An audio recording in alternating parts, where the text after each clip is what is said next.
Hi, I'm Samantha Kennedy, Family and Consumer Sciences Agent with the University of Florida IFAS Extension Service, and welcome to my kitchen. Today I want to talk to you a little bit about pressure cooking, electric pressure cookers, the parts and pieces, and why pressure cooking can be a great way to prepare your meal. So first of all, what is pressure cooking? Well, it's basically what it says, right? So you're cooking your food under pressure, you have the food inside the cooker, you turn on the heat, the pressure rises inside the cooker, which increases the temperature, which cooks the food faster. So when you hear that pressure cooking can save you a lot of time, it can, but it can also be a little bit misleading because when they say that you can have dinner on the table in 25 minutes, it may not always turn out that way because those times don't take into consideration the time it takes for the pressure to build up inside and the time it takes for the pressure to drop after cooking in order to take the lid off.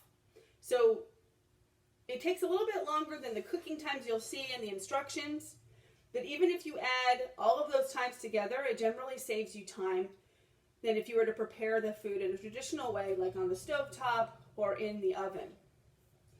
So let's talk a little bit about the electric pressure cooker itself. This is just one brand. This is the Instapot.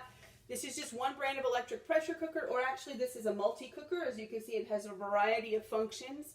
I primarily use it as a pressure cooker. It's just one brand. There are lots of other brands out there, but they all work generally the same. So you probably hear this.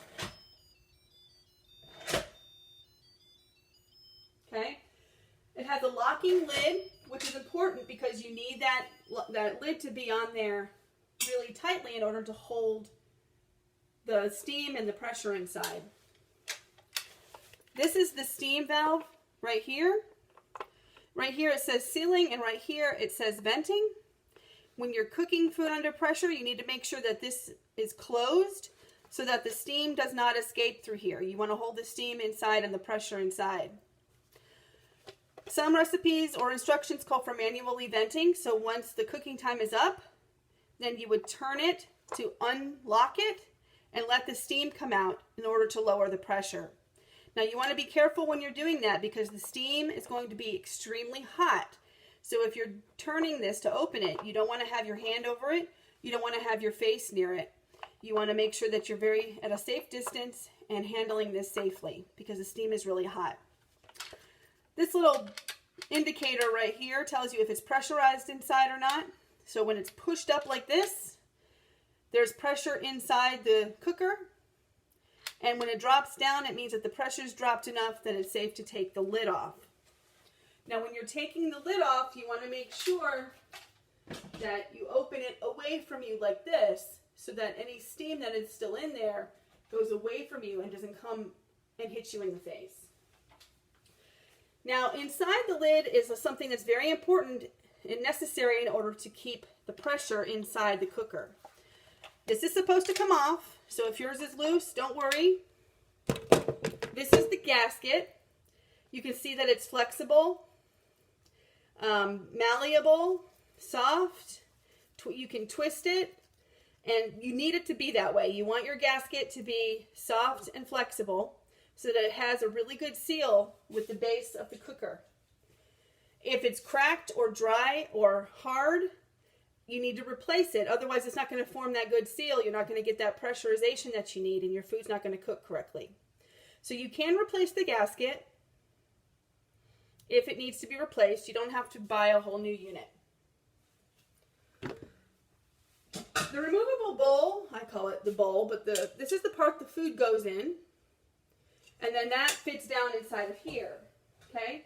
So here is the built-in heating element. It presses down, so the weight of the food inside that bowl will activate the heating element by pressing it down.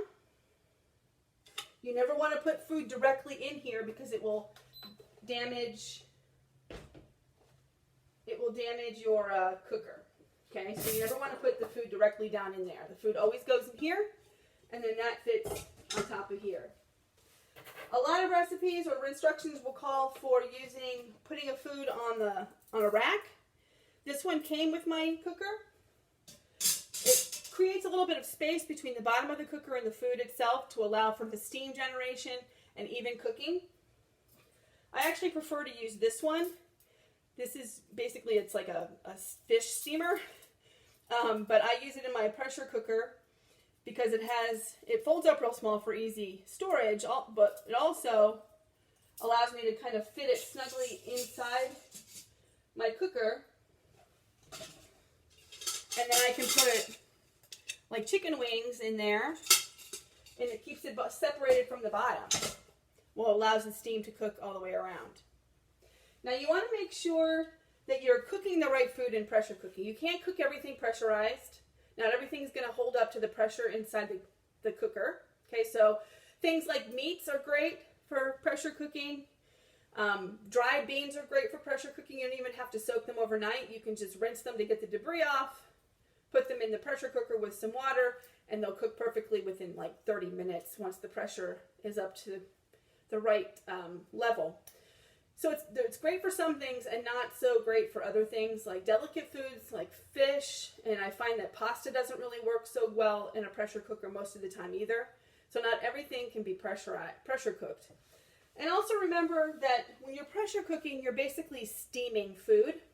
So you're not going to get crispy chicken skin.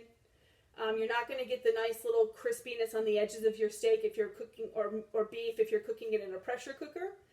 It'll be cooked thoroughly all the way through, and it'll be nice and tender, but you won't get that browning or that crispiness. So if you want some of that caramelization, you're going to want to then just remove the food from the pressure cooker and put it under the broiler just for a few minutes, like chicken wings, for instance. Put them on a sheet pan and crisp them up a little bit under the broiler if that's what you prefer. So the question that I get a lot is, can you pressure can in a pressure cooker? And the short answer is no. Some units, the instructions will say, yes, you can use this for pressure canning. It's great. You don't have to get a separate canner. But I'm here to tell you that there are no USDA tested methods for using an electric pressure cooker as a pressure canner. For one thing, they're generally not big enough. The minimum is that you should be able to fit 4 quart-sized jars inside with the lid and the rack. And this is just not going to be big enough.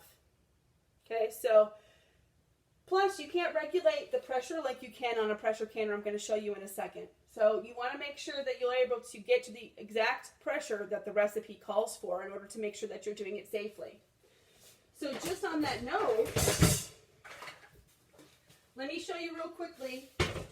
This is a pressure canner. You can see by comparison how much bigger the canner is from the cooker. It still has a lid that securely twists on in order to hold the steam. It also has a gasket, just like with the pressure cooker, in order to hold that seal. And it has a steam valve, and it has a little button. But this one has a dial gauge, which is more accurate. So if, say, you're processing something at 12 pounds, that's what the recipe calls for, you can see that the needle is on 12. You can't see that on here because it only has like high, low, medium. So you can't regulate the pressure enough in a pressure cooker to can safely. Now the opposite isn't quite true. You can cook in a pressure canner. However, they're designed for canning. They're a lot larger than what you would need for general cooking. And so it's recommended that you can in a canner and cook in a cooker. So again, that's the tips for pressure canning or pressure cooking, and a little bit about pressure canning so you know the difference, parts and pieces, tips and tricks, and happy pressure cooking. Thanks.